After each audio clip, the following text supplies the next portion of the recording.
सुस्थ रहिबार नियम आपण को अनुरोध कि वीडियो को शेष जाए निहाती देखंतु। नंबर 1 खाद्य खाइबा समय टीवी किंबा मोबाइल देखंतु नाही।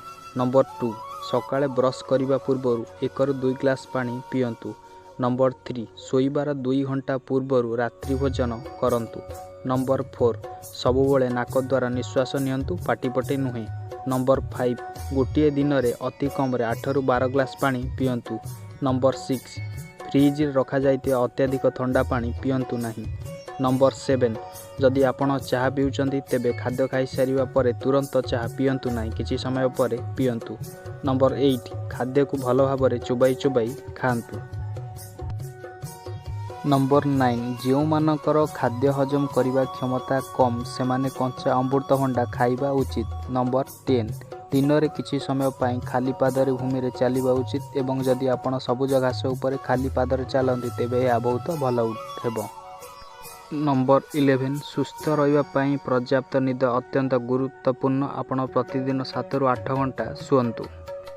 नंबर 12 सुस्थ रहिबा पाई टेंशन मुक्त रहिबा अत्यंत जरूरी। नंबर 13 खाली पेटरे सकाळे चाह, कॉफी, कोल्ड ड्रिंक, मद्यपान, मसलायुक्त खाद्य खाइबा उचित नुहे। नंबर 14 मध्याह्न भोजन परे बाम कड़ माड़ी किछि समय सोइबा उचित। नंबर 15 रात्रि भोजन परे अति कम रे 5 पाद चालंतु।